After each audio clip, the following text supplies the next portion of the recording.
Bonsoir à toutes et à tous, soyez les bienvenus pour ce webinaire sur les derniers accords conventionnels à l'attention des sages-femmes libérales, une émission en direct proposée par la Caisse nationale de l'assurance maladie.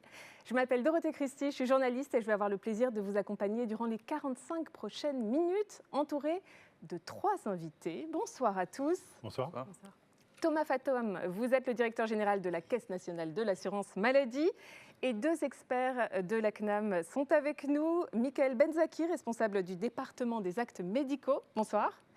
Et Émilie Renard, coordinatrice de la profession sage-femme. Bonsoir. Bonsoir. Soyez les bienvenus. Et puis aléa du direct, Marguerite Cazeneuve, directrice déléguée à la gestion et à l'organisation des soins à la CNAM, nous rejoindra dans quelques instants. Alors nous allons échanger pendant une trentaine de minutes et le quart d'heure restant sera consacré aux questions-réponses, aux échanges avec vous qui nous suivez. Donc vous pouvez d'ores et déjà poser vos questions dans le chat de ce live. N'hésitez pas, profitez de ce temps d'échange.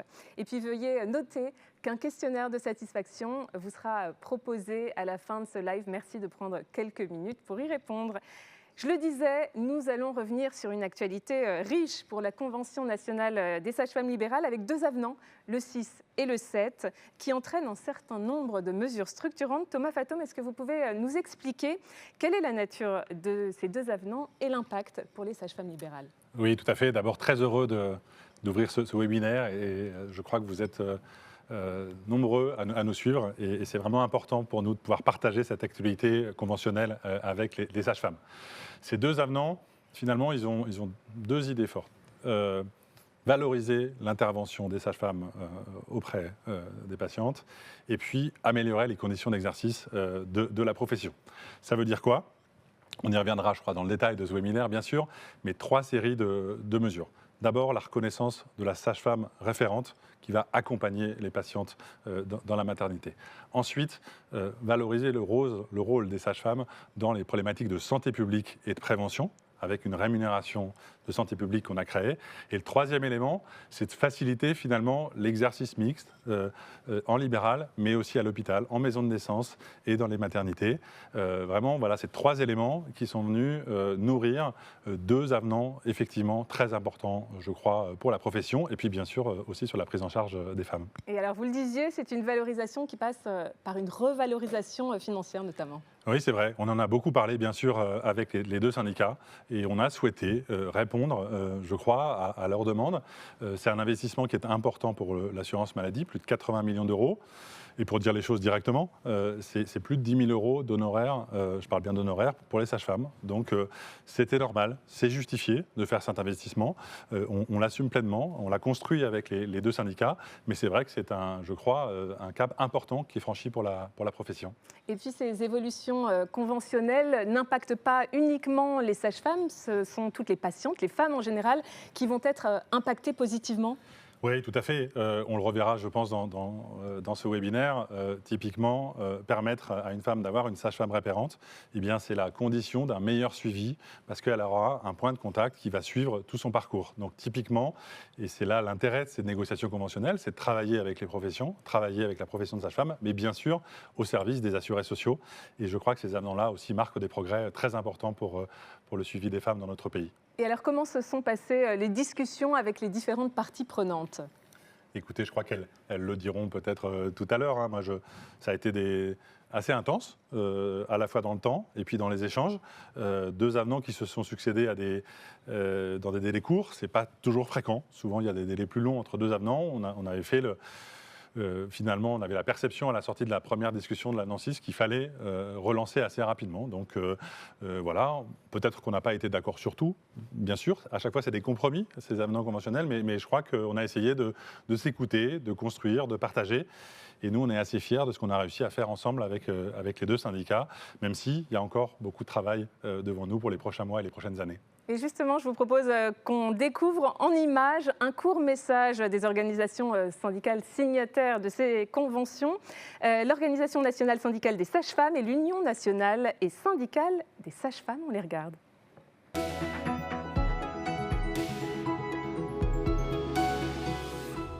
C'est dans un contexte paradoxal que nous avons signé ce nouvel avenant contexte dans lequel la profession de sage-femme manque d'attractivité, les sages-femmes se reconvertissent, alors que les femmes n'ont jamais autant plébiscité l'accompagnement de leur suivi gynécologique de prévention et de leur suivi obstétrical par les sages-femmes. À part les revalorisations forfaitaires conséquentes de cet avenant, c'est surtout le caractère médical de la profession qui a été mis en avant, avec la possibilité de coter une majoration de déplacement, de valoriser nos actions de prévention au travers de la rémunération forfaitaire de santé publique, et aussi de valoriser l'accompagnement des futures sages-femmes, les étudiants en maïeutique. En plus de ces éléments, nous avons une véritable boîte à outils qui nous est confiée, avec des outils permettant des nouveautés d'accompagnement pour les femmes, notamment l'accompagnement des sorties ultra précoces, des actions de prévention hors les murs, la reconnaissance de notre participation aux soins non programmés avec le système d'accès aux soins, et aussi une possibilité d'améliorer la répartition sur le territoire des cabinets de sages-femmes en accompagnant financièrement dans certains territoires l'installation, le maintien des cabinets de sages-femmes. De plus, un véritable accompagnement à l'activité mixte sera permis en valorisant la participation des sages-femmes libérales à des gardes au sein des établissements de santé. C'est maintenant à vous de vous emparer de ces outils afin d'améliorer vos conditions d'exercice, l'offre de soins que vous proposez à vos patientes. Comptez sur nous, syndicats représentatifs, pour vous accompagner, pour vous soutenir et pour améliorer au mieux la reconnaissance de notre profession au service des femmes et de leurs familles.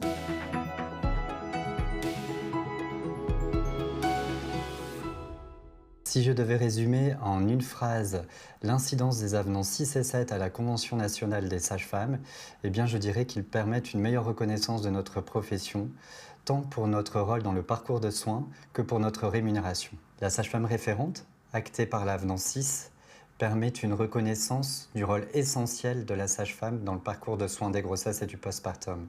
Il valorise enfin le travail réalisé au quotidien par les sages-femmes libérales en termes d'information, de prévention et de coordination des soins. Son forfait, à hauteur de 45 € par grossesse, est encore en dessous de ce que nous souhaitions, mais son évaluation annuelle en CPN nous permettra, je l'espère, d'en réviser ses modalités. Notre rôle dans la prévention est encore appuyé par ces avenants, par l'ouverture de la CCP aux hommes et par la création d'une rémunération forfaitaire de santé publique. L'ouverture du dispositif SAS aux sages-femmes avec la majoration des soins non programmés à hauteur de 15 € place là encore la sage-femme comme acteur de premier recours.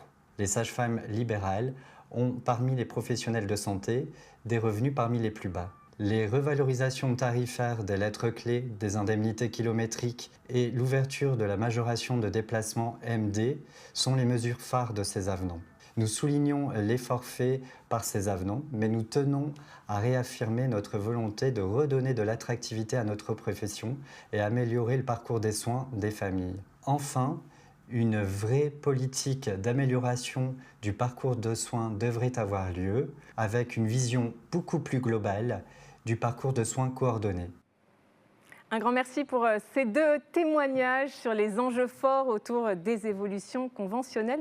Thomas Fatome, que vous inspirent ces deux messages ? Alors écoutez, j'ai envie de reprendre un mot qui est revenu assez souvent dans les deux interventions, c'est le mot attractivité. Et c'est vrai que le paradoxe un peu de se dire de plus en plus de femmes sont très à l'aise et demandeuses d'avoir un parcours accompagné par une sage-femme, et en même temps, c'est vrai, un manque d'attractivité de la profession. C'est la raison pour laquelle on a essayé vraiment de valoriser financièrement de façon importante, et j'espère, je crois, c'est pas la fin de l'histoire, qu'on va continuer à répondre aux défis de l'attractivité, parce que c'est historiquement une profession vraiment que l'assurance maladie a accompagnée, et on souhaite continuer à le faire. Les défis sont encore devant nous, mais on a quand même beaucoup de leviers qu'on a mis en place. On va les voir dans le webinaire. Et donc, moi, je suis très heureux de pouvoir continuer à travailler avec les deux syndicats dans ce sens-là. Alors, on va revenir plus précisément sur les mesures portées par ces avenants et les avancées fortes qui en découlent pour la profession et le suivi des patientes. Michael Benzaki, que retenir de l'avenant numéro 6 ? Il y a effectivement 2 avenants très rapprochés. L'avenant 6, évidemment, la mesure phare, c'est la sage-femme référente qui est vraiment créée par cet avenant. Évidemment, on a d'autres revalorisations qui ont été portées par cet avenant. Avenant 6, sage-femme référente. Le message était clair, lisible, et la profession est en train de s'en emparer. L'avenant 7, maintenant, l'avenant de l'été dernier, qui est un avenant historique, qui a consacré la revalorisation extrêmement importante de la profession, et ça a été dit dans les vidéos, un travail pour reconnaître la valence médicale de la profession, des revalorisations tarifaires sur les actes dits en SF et SP, la revalorisation des consultations, des visites, et une valorisation du rôle de la sage-femme en matière de santé publique, une véritable reconnaissance. Il y a encore des choses à construire et tout n'est pas fait, mais en tout cas, le chemin a été montré par cet avenant 7. Et enfin, l'avenant 7 prévoit de valoriser des actions hors les murs au bénéfice de certains publics fragiles, éloignés peut-être du soin, de valoriser la fonction de maître de stage, parce que c'est extrêmement important de pouvoir accueillir des étudiants dans son cabinet, et évidemment l'activité en établissement de santé, mais on y reviendra sur les slides précédentes peut-être plus en détail. Exactement, après cette vue d'ensemble, nous allons maintenant faire un focus sur 3 axes forts de cette convention qui vont être donc présentés par les experts métiers de l'assurance maladie. Émilie Renard, pour commencer, on l'a dit, une des grandes nouveautés de ces évolutions conventionnelles est de permettre aux femmes enceintes de déclarer une sage-femme référente. Est-ce que vous pouvez nous en dire plus ? Oui, alors en effet, on l'a déjà dit à plusieurs reprises depuis le début de ce webinaire, une des mesures phares de ces 2 accords conventionnels, c'est la mise en place de la sage-femme référente qui vient conforter le rôle essentiel des sages-femmes dans le parcours de la grossesse et la continuité des soins en périnatalité. C'est donc l'avenant 6 à la Convention nationale qui détermine les principales missions confiées aux sages-femmes référentes, les modalités pratiques de déclaration et les conditions de facturation de la nouvelle rémunération associée. Et donc ce dispositif est déjà en place puisque depuis le 12 novembre 2023, vos patientes ont la possibilité de vous déclarer comme sage-femme référente. Merci Émilie. Je vous propose, c'est à ce moment-là qu'on a une petite vidéo à montrer. C'est ça, on va découvrir tout de suite l'essentiel à savoir sur le rôle des sages-femmes référentes. Sage-femme référente, l'essentiel à savoir. Depuis le 12 novembre 2023, les femmes enceintes ont la possibilité de déclarer à l'assurance maladie le nom d'une sage-femme référente. La sage-femme référente assure un accompagnement et un repère pour la patiente tout au long de son parcours maternité. Ces missions ont pour objectif de renforcer la coordination des soins pendant et après la grossesse. Ainsi, la sage-femme référente est aux côtés de la patiente pendant sa grossesse et après son accouchement.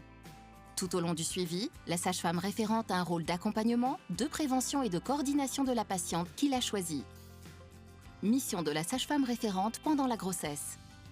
Pendant la grossesse, la sage-femme référente réalise elle-même la majorité des rendez-vous de suivi ou s'assure de leur réalisation. Ces rendez-vous concernent les examens prénataux, le bilan prénatal de prévention, les échographies, l'entretien prénatal précoce et les séances de préparation à la naissance et à la parentalité. Ces examens peuvent être réalisés par un autre professionnel de santé. La sage-femme référente informe la patiente de l'ensemble de ses rendez-vous et s'assure de leur tenue, qu'elle les réalise ou non. Elle informe également la patiente sur les droits et démarches administratives en lien avec la grossesse, puis la naissance. La sage-femme référente assure également une mission de prévention auprès de la patiente. Tout au long de la grossesse, son rôle est de lui fournir des conseils sur l'alimentation et l'hygiène de vie, de la sensibiliser aux conduites addictives ou à la santé environnementale, de l'informer sur la réalisation de l'examen bucco-dentaire et sur la vaccination. Enfin, le rôle de la sage-femme référente est de coordonner les soins en lien avec le médecin traitant, en particulier en cas de difficulté. Ces missions sont d'orienter la patiente pour les rendez-vous qu'elle ne réalise pas et de s'assurer de la bonne transmission des informations, notamment grâce à l'alimentation de Mon Espace Santé. La sage-femme référente s'occupe également de programmer le suivi à domicile et les visites postnatales en lien avec la patiente. Mission de la sage-femme référente après l'accouchement. Après l'accouchement, la sage-femme référente réalise la majorité des rendez-vous de suivi de la patiente ou s'assure de leur réalisation. Ces rendez-vous comprennent le suivi à domicile, les séances de suivi postnatal, la rééducation périnéale, l'entretien postnatal précoce et la consultation médicale postnatale. Son rôle est d'assurer également le premier suivi médical du nourrisson lors des visites à domicile. La sage-femme référente apporte à la jeune maman des conseils et une aide sur les soins, l'alimentation ou la vaccination du nourrisson, ainsi que sur l'allaitement maternel. Pendant toute la durée du suivi après l'accouchement, la sage-femme référente est aux côtés de la patiente, permettant ainsi de mieux prévenir et détecter les signes d'alerte de dépression postpartum. Enfin, la sage-femme référente coordonne l'organisation des soins. Elle est en lien avec le médecin traitant pour la sortie de la maternité et avec le pédiatre ou le généraliste pour le suivi médical du nourrisson. Si nécessaire, la sage-femme référente peut adresser la patiente vers un psychologue conventionné du dispositif Mon Soutien Psy. En pratique, modalité de déclaration et de facturation. La déclaration d'une sage-femme référente peut être effectuée dès la déclaration de grossesse et doit être faite au plus tard avant la fin du 5e mois de grossesse.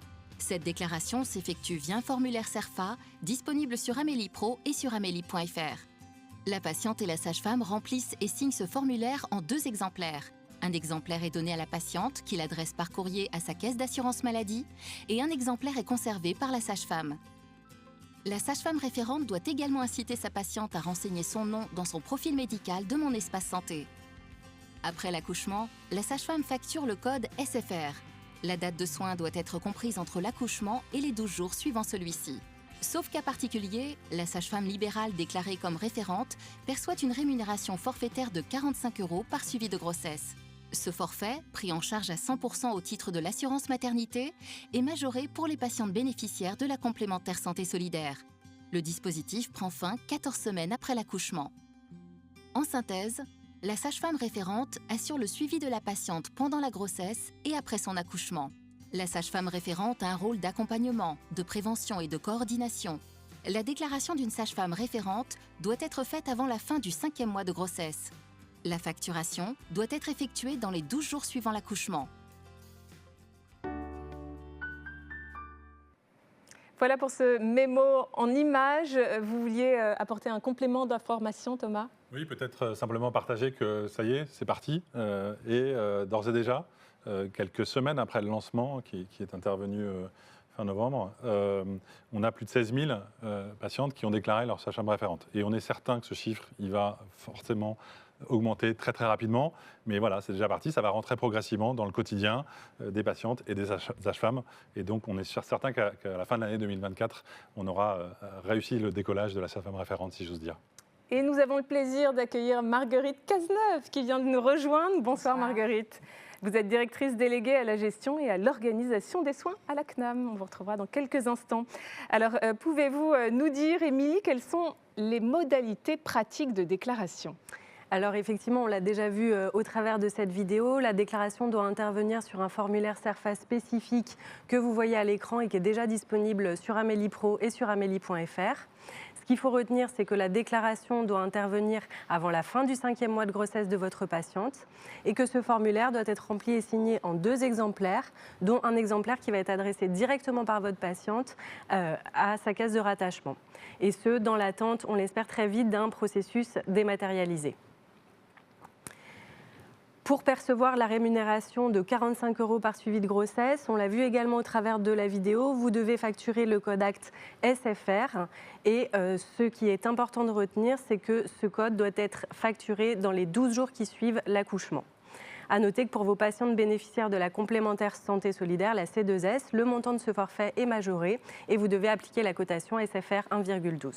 Merci pour ces précisions, Émilie. Alors, Marguerite Cazeneuve, comment avez-vous prévu de faire connaître ce nouveau statut de sage-femme référente ? Je crois qu'il y a un soutien fort en communication qui est prévu pour le grand public.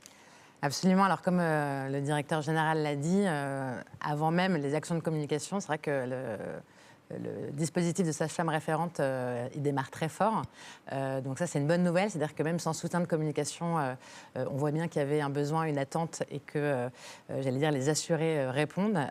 Mais effectivement, on va accompagner le déploiement de la sage-femme référente, qui est effectivement quelque chose de central.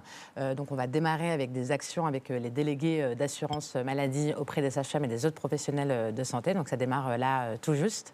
Et puis, évidemment, des actions auprès du du grand public, puisque l'objectif, c'est qu'un maximum d'assurés, et notamment évidemment de femmes, soient tenus informés à la fois du statut de sage-femme référente et du fait que pendant au moment de leur grossesse, elles peuvent avoir une sage-femme référente, et puis plus généralement sur le fait que la sage-femme, elle a un rôle important sur le suivi gynécologique, la prévention, etc. Et donc de faire connaître aussi aux assurés et aux femmes l'ensemble du panel des activités que la sage-femme référente, que la sage-femme peut réaliser. Et donc vous avez ici affiché de manière un peu plus précise les différents éléments de communication qui seront mis à disposition des sages-femmes. Donc il y a un mémo, il y a une fiche pédagogique, il y a une affiche aussi qui pourrait être affichée dans les salles d'attente. Et puis on a sur amélie.fr des éléments qui sont prévus de communication. On va également relayer une newsletter qui sera adressée à 12 millions d'assurés, donc ça fera pas mal de com. Et par ailleurs, on a travaillé sur une campagne média via une campagne digitale avec un partenariat avec Magic Maman. Et donc, on aura des bannières sur les sites web, des sites web qui participent de la connaissance des règles et puis des choses à savoir pour les femmes enceintes. Beau programme donc en perspective. Je vous propose d'écouter tout de suite une sage-femme référente en collaboration avec un médecin généraliste qui nous font part de leur expérience et qui partagent quelques conseils pratiques. Regardez.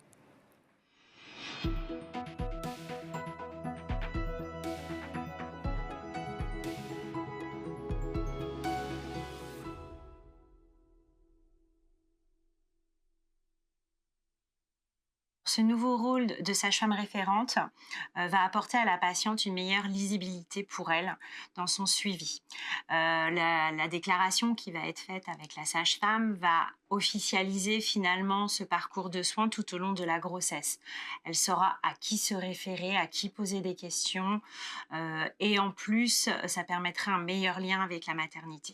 Le fait que la patiente ait toujours affaire finalement à la même sage-femme tout au long de la grossesse va permettre une meilleure proximité, un meilleur soin, un meilleur suivi, et notamment dans le dépistage des dépressions du postpartum qui se font la plupart du temps finalement. Au cours de la grossesse, on va vraiment pouvoir dépister un peu les sensibilités, les faiblesses et ainsi prévenir ce genre de dépression, ce genre de soucis qui arrivent après l'accouchement.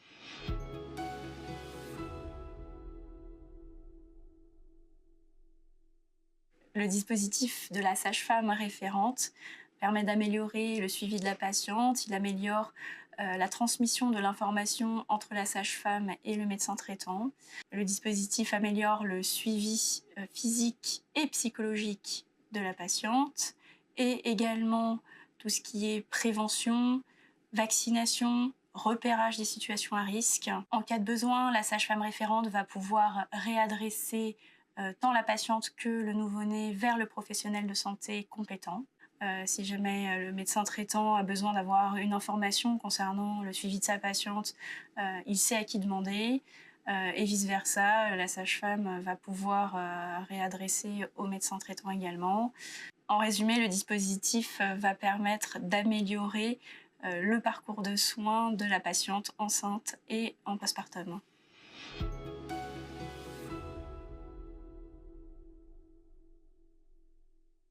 Les étapes de déclaration d'une sage-femme référente se passent de la manière suivante. La sage-femme va télécharger le document CERFA qu'elle aura sur son compte Amélie Pro.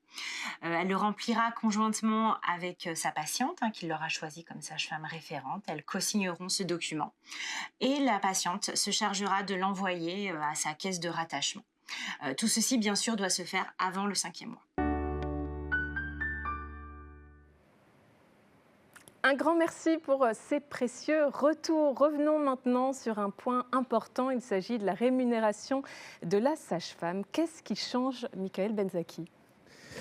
Alors, il change, beaucoup de choses changent, puisque l'avenant 7, finalement, fait beaucoup de bouger, comme on dit, sur l'acte et la lettre clé, sur le déplacement. Si on regarde juste la lettre clé ou les lettres clés, le SP, le SF, ils ont été revalorisés et depuis fin février, le SP qui était à 3 € passe à 3,10 €.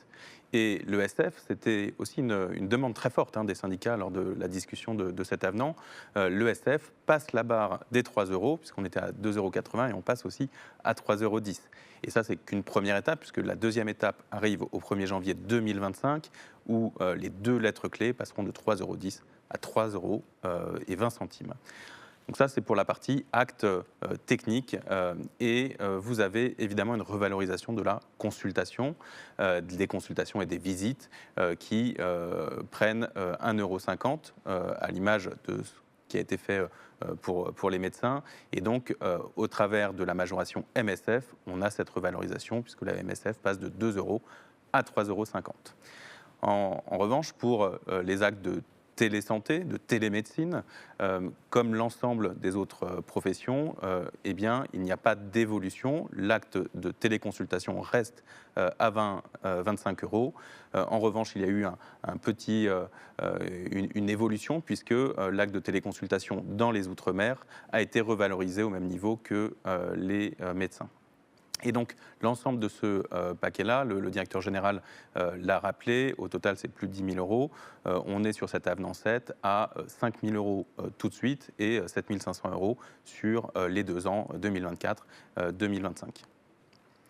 Deuxième élément, je l'ai dit tout à l'heure, sur les majorations de déplacement. Ça a été souligné encore dans les vidéos qu'on entendait un peu plus tôt, cette fameuse majoration de déplacement qui était initialement dévolue uniquement aux médecins généralistes qui se déplaçaient pour faire des visites. Eh bien, nous avons, avec les syndicats, ouvert cette majoration de déplacement à 10 € dans certaines situations, les visites évidemment qui sont faites à domicile et les actes à domicile sur la période postnatale jusqu'à 14 semaines après l'accouchement, mais également on a ouvert cette majoration de déplacement sur certains actes de grossesse pathologique ou de grossesse qui nécessitent une surveillance particulière sur prescription médicale, comme vous le voyez à l'écran.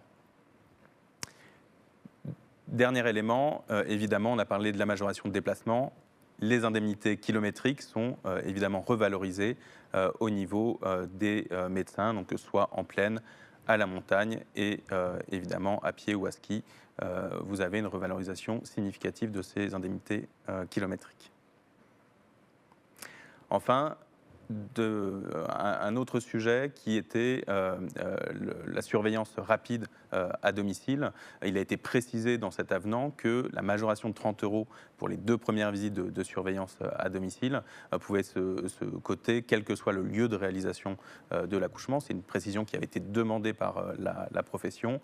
Et l'extension à J0, puisque avant c'est de J1 à J12 du forfait journalier de surveillance à domicile. Donc maintenant, c'est possible à J0 de l'accouchement.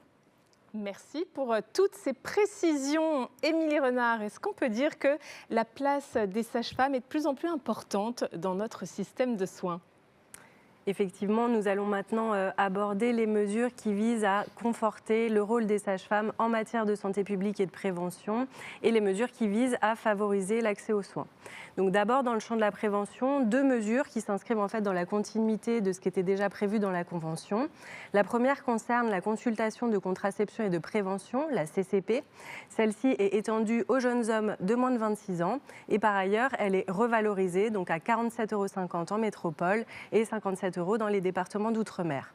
Seconde mesure, c'est l'extension de l'entretien postnatal précoce. Il était facturable de la 4e semaine à la 6e semaine après l'accouchement et a été étendu jusqu'à la 8e semaine après l'accouchement, conformément à ce que prévoit la loi.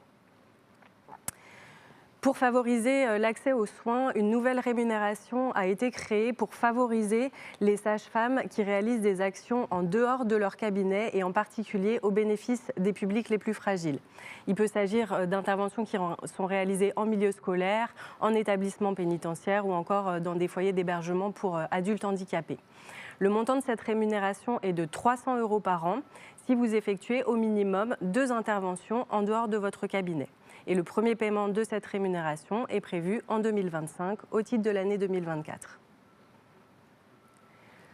Pour conforter la place des sages-femmes en matière de santé publique, une des mesures importantes de l'avenant 7, c'est la mise en place d'une rémunération forfaitaire de santé publique qui va vous permettre de percevoir 1 000 € par an au maximum si vous atteignez les objectifs fixés pour un certain nombre d'indicateurs de santé publique.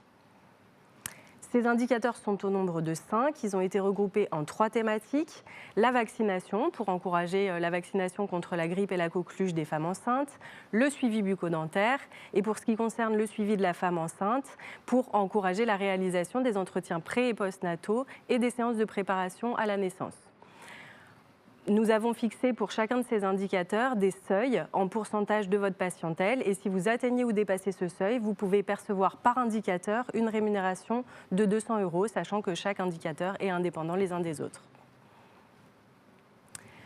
Pour améliorer l'articulation ville-hôpital, une nouvelle rémunération a été créée qui vise à valoriser les sages-femmes qui ont un exercice mixte entre le libéral et les établissements de santé. Ainsi, pour celles d'entre vous qui réalisent cet exercice mixte, vous pouvez percevoir 2 000 € par an si vous effectuez au minimum 240 heures d'activité en établissement ou 1 000 € par an si vous effectuez 120 heures d'activité en établissement.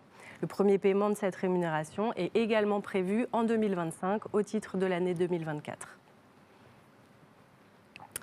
Pour améliorer l'accès aux soins sur le territoire et éviter les déplacements de vos patients dans le cadre du suivi de grossesse, 2 mesures qui sont déjà en vigueur depuis le 22 février 2024 et qui visent à vous permettre de cumuler le même jour et à taux plein 2 séances de préparation à la naissance et pour les sages-femmes référentes de cumuler une séance de préparation à la naissance et une consultation obligatoire de grossesse. Dernière mesure, pour celles d'entre vous qui sont installées en zone sous-dense, donc zone dans lesquelles la densité de professionnels est plus faible que sur le reste du territoire, nous avons revalorisé les aides versées au titre des contrats incitatifs. Ainsi, pour le contrat d'aide à l'installation, le montant est porté à 34 000 € sur 5 ans, au lieu de 28 000 précédemment. Et pour le contrat de maintien, le montant de l'aide est porté à 4 000 € par an, au lieu de 3 000 € précédemment. Ces montants s'appliquent évidemment aux contrats nouveaux conclus, mais pourront s'appliquer à des contrats qui sont actuellement en cours sous réserve de la signature d'un avenant. Merci beaucoup. Merci à vous tous pour toutes ces précisions. Je vous propose maintenant de répondre à quelques questions qui ont été posées avant et pendant notre webinaire. Et je précise qu'à l'issue de ce webinaire, vous trouverez sur amélie.fr évidemment les réponses aux questions que nous n'aurons pas le temps de traiter en direct. On va découvrir tous ensemble ces questions qui arrivent. La première, depuis l'entrée en vigueur des revalorisation tarifaire le 22 février dernier, j'ai eu des rejets de facturation pour les déplacements à domicile, IF, IK, MD. Pouvez-vous nous préciser les règles de facturation? Qui veut répondre à cette question? Juste une petite phrase et puis je vais laisser Mickaël Benzaki vous apporter des précisions. Effectivement, souvent quand on change les règles de rémunération et donc de facturation, parfois il arrive que la machine ne suive pas totalement et donc on sait qu'il y a eu beaucoup de rejets ces derniers temps et donc voilà, je voulais au nom de l'assurance maladie vous présenter nos excuses pour ces rejets qui ont pu vous mettre en difficulté de trésorerie et que nous sommes en train de... Voilà, c'est une situation qui est prise évidemment très au sérieux et qu'on est en train de régler. Et je laisse tout de suite au docteur Benzaki les éléments plus précis sur ces rejets. Peut-être effectivement pour compléter ce que dit Marguerite, on l'a vu tout à l'heure, on a énormément de tarifs qui ont bougé lors de cet avenant et donc on monitore de façon très fine avec les équipes de l'assurance maladie s'il y a des bugs ou des rejets et dès les premières heures, les premiers jours, on a constaté effectivement ces rejets et donc ce qu'on essaye de faire c'est que ça n'ait pas d'impact sur le professionnel, c'est-à-dire qu'il n'y ait pas un rejet pur et simple de facture et qui nécessite que le professionnel renvoie une facture et donc ce qu'on a fait très rapidement c'est de demander au réseau de l'assurance maladie et aux caisses de mettre ce qu'on appelle en recyclage, c'est-à-dire que les les factures sont en attente, et donc les professionnels n'auront pas d'action supplémentaire à faire. Ce sont les caisses qui vont recycler les factures. Ça entraîne un tout petit délai supplémentaire, mais voilà, les rejets ont été stoppés. On est dans cette phase de recyclage. Et bonne nouvelle, puisque dès la semaine prochaine, le problème du système d'information sera réglé, et donc on aura ces factures qui vont être recyclées, et vous pourrez évidemment facturer avec les nouveaux tarifs qui ont été mis en place avec cet avenant. Voilà pour cette première question qui était revenue très souvent, raison pour laquelle nous l'avons traitée en premier. Autre question, la déclaration de sage-femme référente signée avant 24 semaines d'aménorrhée est-elle valide même si elle est reçue après 24 semaines d'aménorrhée par la CPAM ? Peut-être Émilie ? Oui, tout à fait. Alors, ce qui compte, c'est vraiment la date qui est indiquée sur le formulaire CERFA de déclaration et qui va permettre de vérifier que la déclaration est bien intervenue avant la fin du 5e mois de grossesse, et ce, évidemment, même si la caisse de rattachement reçoit ce formulaire plus tard. C'est très clair. Autre question. Pour le nouvel indicateur optionnel Action d'aller vers intégré aux familles, pouvez-vous nous donner des exemples d'intervention vers les publics fragiles ? Il y a eu des exemples qui ont été cités tout à l'heure, EHPAD, institutions pénitentiaires, etc.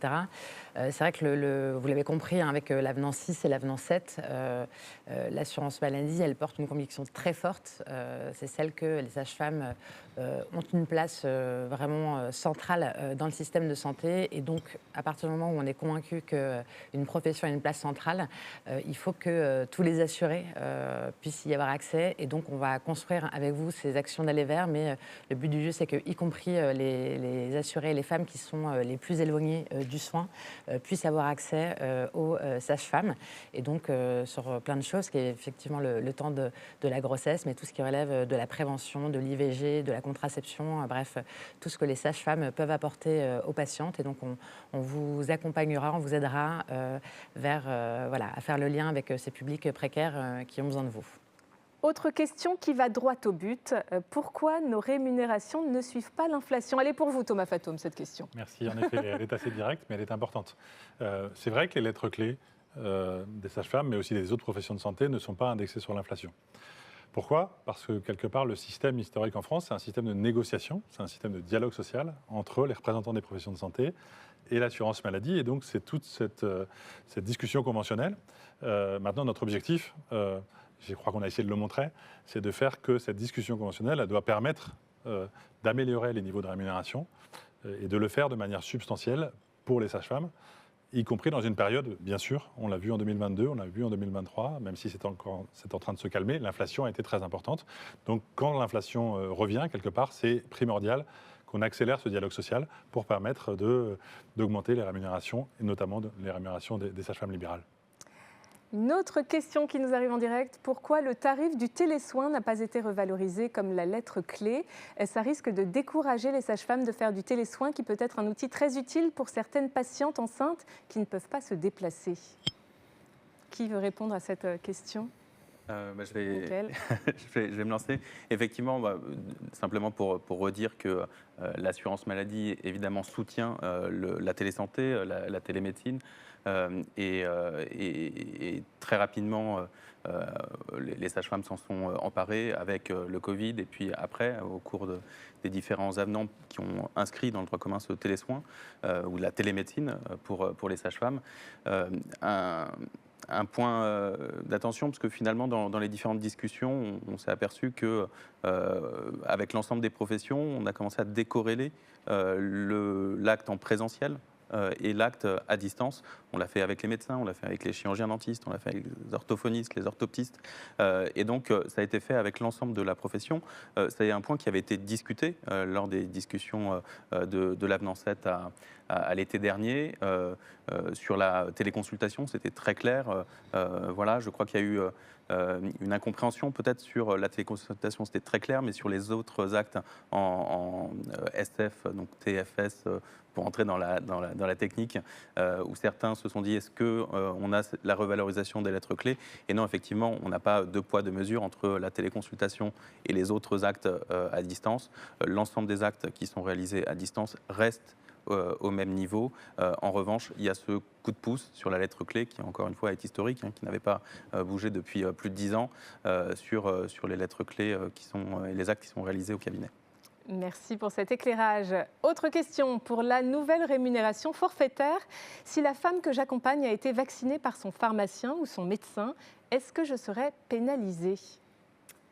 Alors, je vais répondre si vous le souhaitez. Donc, non, vous ne serez pas pénalisé. En effet, quel que soit l'effecteur, la vaccination de la femme enceinte est prise en compte, et ce, même si vous n'avez pas effectué vous-même cette vaccination. Et je précise que ça, c'est un élément très important, puisque c'est aussi la manière dont on travaille sur la ROSP, le forfait prévention, avec les médecins. C'est-à-dire que le sujet, ce n'est pas de savoir qui est effecteur, si la sage-femme est effectivement effectrice de la vaccination, etc. Mais dans son rôle de professionnel référent auprès du patient, de s'assurer que la patiente, en l'occurrence, a bien suivi son parcours de prévention. Et donc, d'une certaine manière, la sage-femme peut réaliser ces actes, mais le plus important, c'est qu'elle s'assure que sa patiente les a réalisés. Et c'est ça, c'est ce rôle de vigie, d'une certaine manière, qui est valorisé. C'est très clair. Autre question, pourquoi 2 avenants en si peu de temps ? Question directe. Donc oui, allez, c'est pour vous, Thomas. Ça illustre peut-être ce que j'ai évoqué aussi tout à l'heure. C'est-à-dire que quand on a fait l'avenant 6, on était concentré sur la sage-femme référente. Donc on a mis en place le dispositif, on l'a valorisé. Et c'est vrai qu'à l'issue de cette négociation et cette signature, les syndicats sont revenus vers nous et ont partagé, et honnêtement, je crois qu'elles avaient raison de le faire, une situation d'inflation qui était préoccupante. Donc on s'est dit, voilà, c'est pas parce qu'on vient de signer un avenant qu'on n'est pas capable d'être réactif et d'enclencher directement une négociation autour de l'avenant 7. C'est ce qu'on a fait, et honnêtement, il fallait le faire.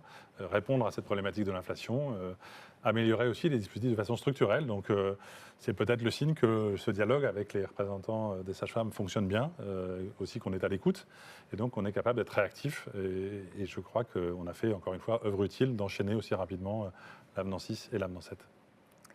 Une autre interrogation qui est arrivée en direct. Avons-nous la possibilité de vérifier que la CPAM ait bien reçu la déclaration de sage-femme référente ? Alors non, en effet, pour l'instant, vous n'avez pas la possibilité de vous assurer que la déclaration a bien été reçue. C'est pourquoi on vous invite en tant que sage-femme à conserver bien un exemplaire du formulaire CERFA. Et évidemment, on l'espère, on sait que c'est une attente forte de la profession, une dématérialisation très prochaine de cette déclaration. C'est en cours donc. Autre question. Vous n'avez pas évoqué les nouveaux forfaits pour les sages-femmes qui réalisent des accouchements en maison de naissance ou qui louent un plateau technique en établissement. Qu'en est-il ? Ces forfaits peuvent-ils être déjà facturés ? Alors, question un peu technique, si vous voulez, je vais la prendre. Donc, effectivement, c'est l'avenant 6 qui avait prévu de valoriser l'astreinte des sages-femmes qui réalisent des accouchements dans le cadre de la location d'un plateau technique en établissement, et de valoriser la surveillance du travail et du postpartum immédiat pour les sages-femmes qui réalisent des accouchements en maison de naissance. Ces 2 codes actes, donc FA pour les forfaits d'astreinte et FMN pour les forfaits de maison de naissance, sont déjà en vigueur depuis le 29 septembre 2023. Merci pour toutes ces questions qui arrivent nombreuses. J'ai entendu dire que les sages-femmes pouvaient bénéficier d'une majoration pour les soins non programmés. De quoi s'agit-il ? Qui veut répondre, Marguerite, peut-être ? Oui, effectivement, le dispositif, le SAS, dispositif d'accès aux soins, c'est un dispositif qui a été mis en place en journée quand un patient n'arrive pas à avoir son médecin traitant, de lui trouver une solution après appel téléphonique. Et donc, c'est le dispositif du SAS. Vous avez une régulation médicale, et ce qu'on a proposé aux sages-femmes, c'est d'entrer dans ce dispositif. C'est-à-dire que la régulation médicale pourra orienter une patiente qu'elle a au téléphone vers une sage-femme libérale qui aura envie de participer au SAS. Et le cas échéant, c'est la même majoration que pour les médecins, c'est-à-dire plus 15 €. Dans le cadre des missions de la sage-femme référente, quel lien dois-je faire avec le médecin traitant de la patiente ? Marguerite, toujours ? Oui, alors il faut faire le lien, c'est-à-dire il faut informer le médecin traitant que l'on est sage-femme référente, il faut alimenter le dossier médical partagé de l'ensemble des éléments et des comptes rendus de consultation. Et puis, voilà, le cas échéant, mais comme c'est, je crois, déjà le cas aujourd'hui, avoir des échanges si nécessaire. Il y a la messagerie électronique qui existe et puis un lien plus physique, le cas échéant. Mais en tout cas, faire connaître, faire savoir aux médecins traitants que vous êtes sage-femme référente et voilà, pour qu'ils puissent vous identifier, que vous puissiez échanger autour de la patiente. Je crois qu'il nous reste encore un petit peu de temps pour prendre quelques questions. Concernant l'indicateur de la vaccination contre la grippe dans la rémunération forfaitaire, serais-je pénalisée si des femmes enceintes sont suivies hors des campagnes nationales de vaccination ? Alors, sur cette nouvelle rémunération forfaitaire de santé publique, ce qu'on va prendre en compte, c'est les femmes qui ont été vaccinées pendant les campagnes de vaccination, que ce soit les campagnes de métropole ou les dates de campagne en département d'outre-mer. Et c'était notre dernière question, c'est la fin de ce temps d'échange. Merci à vous tous. Peut-être pour conclure, Thomas, auriez-vous un dernier message pour les spectateurs ? Les remercier d'abord, parce que je crois qu'on a eu beaucoup de sages-femmes qui se sont inscrits à ce webinaire et ça répondait sûrement à des attentes, des besoins, c'est-à-dire poser toutes les mesures. Elles sont nombreuses, elles sont vraiment très importantes pour la profession. Et donc c'était vraiment important qu'on ait ce temps d'échange et on imagine que ça arrive après une journée chargée, évidemment en termes de travail. Donc voilà, d'abord remercier les sages-femmes de nous avoir suivis, leur redire, vous l'avez dit tout à l'heure, que sur amélie.fr, toutes ces informations sont disponibles et puis que l'assurance maladie va se mobiliser pour les accompagner, faire connaître et continuer à faire grandir cette profession très importante pour le suivi des femmes dans notre pays. Donc encore une fois, merci beaucoup à chacune d'entre vous qui nous avez suivis ce soir. Merci Thomas Fatome et merci à vous tous. C'est ainsi que se termine ce webinaire. C'était un plaisir de vous accompagner. Merci de nous avoir suivis. Nous espérons avoir répondu, on le disait, à la majorité des questions. Je vous remercie par avance de prendre quelques minutes pour répondre dès maintenant au questionnaire de satisfaction qui va apparaître dans l'onglet sondage. Merci pour votre attention. Merci à vous quatre. C'était un plaisir d'être avec vous. Merci à vous. Très belle soirée à tous.